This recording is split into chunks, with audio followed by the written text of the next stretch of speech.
그런 말이 있잖아요. 사람은 외로운 존재다.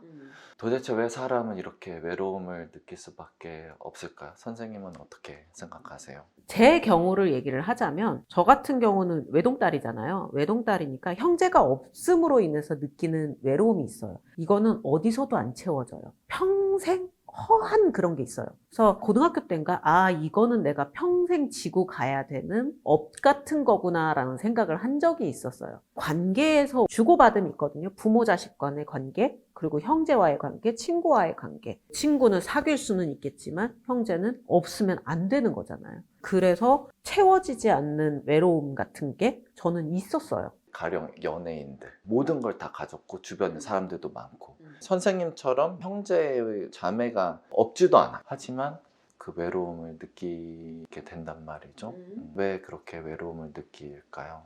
저도 비슷한 경험을 한 적이 있었어요. 정말 세상에 나 혼자 있는 느낌이었어요. 뭐 저는 남편도 있었고 뭐 주변에 사람들도 많았었고 부모님도 계시고 하는데 내가 누군가가 필요한 그 순간에 아무도 나를 안 도와주더라고요. 못 도와주는 것도 있겠지만 아무도 나를 안 도와주는데 정말 철저히 세상에 혼자 있는 느낌이었어요. 되게 많이 시리고 외로웠어요. 그래서 그때부터 저는 이제 그걸 고민을 하기 시작한 거예요. 왜일까? 파고 들어가다 보니까 결론이 난 게 모든 사람은 이기적인 존재예요. 내가 제일 중요해. 내가 제일 중요하기 때문에 이 사람이 아무리 힘들어도 일단은 나를 우선하게 된단 말이에요. 그러다 보니까 누군가를 100% 이해할 수도 없고 100% 도와줄 수도 없어요. 그 간극이 생기기 때문에 사람은 외로움을 느낄 수밖에 없는 거예요. 우리 신랑이 나를 안 사랑하겠어요? 우리 엄마 아빠가 나를 안 사랑하겠어요? 근데 그 순간 그들은 선택을 한 거예요. 쟤한테 도움을 주거나 쟤한테 손을 뻗기보다는 나를 먼저 지켜야겠다. 당신들도 결국은 본인이 먼저구나.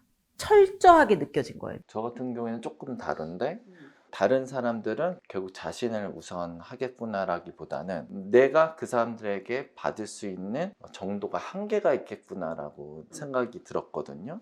그런데 말씀하셨던 그 철저하게 나는 혼자구나라고 느끼는 그 감정이 유쾌하지는 않아요. 그래서 쇼츠를 본다든지 혼술한다든지 뛴다든지 여러 가지 방법들을 선택을 하는데 과연 건강한 방법이라는 게 있을까? 그게 좀 궁금하거든요. 건강한 방법이라는 거는 딱히 없어요. 나는 그렇게 생각해요. 그냥 그 사람한테 맞는 방법이 있는 거지 술도 너무 많이 먹지만 않으면 괜찮은 것 같아요. 그리고 지금 PD님이 하시는 거는 굉장히 건강한 방법 중에 하나이고 어떻게든 다른 걸로 대체를 하는 거잖아요. 그 외로움이 들어올 틈을 없애버리는 거잖아요. 근데 좀 더 독하게 하면은 아예 그 외로움을 내가 즐기는 수준으로 만들 수는 있지. 그 정도 경지까지는 쉽지 않죠. 상상이 안 되기는 응. 해요. 이렇게 혼자라는 사실 때문에 외로움을 느끼는 사람도 있을 수 있지만 당장 연애 상대가 없어서 혹은 형제가 없어서 혹은 부모님이 안 계셔서 혹은 친구가 없어서 다양한 원인으로 외로움을 느끼는 사람들도 있을 것 같은데요. 이분들이 외로움을 해결할 수 있는 방법들이라는 게 있을까요? 저는 그렇게 생각해요. 사람은 누구나 외로운 존재라는 거를 인지를 하고 이해를 하고 인정을 하고 그리고 내가 온전히 홀로 서야 된다고 생각을 해요. 내가 나로서 이 세상에 존재할 수 있게끔 그 작업이 먼저 돼야 되는 것 같아요. 세상에 부모님이 계신 분도 있지만 안 계신 분도 있단 말이에요. 근데 외로움은 똑같이 느낀단 말이에요.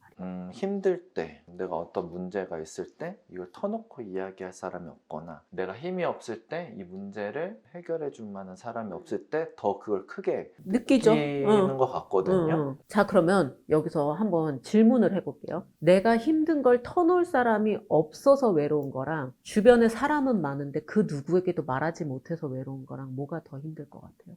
후자. 그냥 둘 다 외로운 거예요.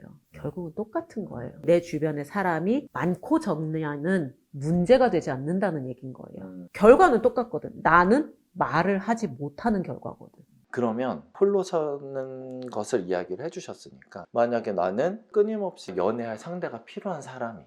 나는 어떻게 홀로 설 수 있을까요? 관계 중독이란 말도 있잖아요. 연애가 필요한 거는 대체로 그 사람한테 기댄단 말이에요. 내가 의지하고 기댈 사람이 필요한 거예요. 이 사람이 지나고 나면 다른 누군가가 와서 이 자리를 채워줘야 되는 거예요. 근데 그러면은 사람들이 지친단 말이야. 아무리 뭐 성인군자라도. 그럼 이 사람 주변에는 결국 남는 사람이 없는 거예요. 관계를 가짐으로써 해결은 못 하는데 그러면 어떻게 그 상황을 그냥 맞닥뜨리는 방법밖에는 없는 그러니까 걸까요? 누군가한테 의지하려는 마음을 내려놔야 될 것 같아요. 어렸을 때 저도 누군가한테 굉장히 의존적인 사람이었거든요. 제가 그 얘기를 들었어요. 힘들다 그러더라고요. 네가 그렇게 의지하는 게 나는 버겁다라고 얘기를 하더라고요. 그래서 되게 충격이었어요.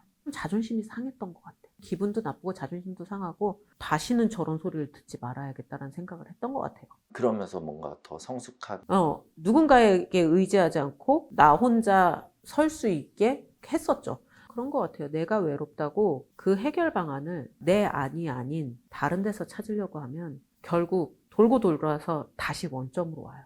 그것까지는 알았어요. 결국 남은 나를 해결해 줄 수 없다까지는 알았어. 하지만 외로워. 외롭지. 외로워요. 근데 나를 100% 이해할 수 있는 사람이 딱 하나 있어. 그게 누구예요? 제 자신. 내가 나를 알아주고 내가 나를 안아주는 수밖에 없어요. 내가 나를 알아준다는 게 오늘 수고했어 이렇게 뭐 칭찬을 해준다든지 그것도 방법 중에 하나예요? 그럼요. 나는 내 뒷면을 알거든요. 그것까지 이해해주고 안아줘야 되는 거예요. 내가. 뭔가 남들이 보기엔 굉장히 착한 일을 했는데 그 밑에 있는 내 심리가 썩 유쾌하지 않아. 그러면 나는 나 자신한테 실망할 수 있단 말이에요. 그러지 말라는 거지. 그렇게 자신을 잘 안아주면 좋은데 그렇지 못하는 사람이 있을 수도 있잖아요. 많아요. 이걸 잘 못하는 경우에 우울증이나 이런 질병으로 갈 수 있는 확률이 높아요. 만약 그런 분들이 저 영상을 본다면 어떻게 해야 그분들이 조금 더 이 생각을 바꿀 수 있을까요? 나는 그렇게 얘기하고 싶어요. 당신만 그렇게 생각하는 거 아니라고. 그분들은 스스로 계속 자기의 생각에 몰입돼 있단 말이에요. 너는 그런 사람이 아니야. 뭐 온갖 좋은 말들 있잖아요. 뭐 너도 충분히 소중한 존재고 뭐 아무리 얘기를 해도 고마워, 힘이 된다. 근데 돌아서면 또 그런 거야. 하지만, 하지만. 차라리 그 사람이 생각하고 있는 가장 그 추악한 부분을 건드려주는 것도 나쁘진 않아요. 그래서 왜? 그게 뭐 어때서? 다들 그러고 사는데. 남들 앞에서는 굉장히 착한 사람인 척, 좋은 사람인 척 가면을 써. 근데 사실 나는 알고 있어. 내가 그렇게 착한 애가 아닌 거야. 그런 자기 모습에 이렇게 자기 혐오가 와서 우울증이 오는 경우도 꽤 있거든요. 근데 왜? 그게 뭐 어때서?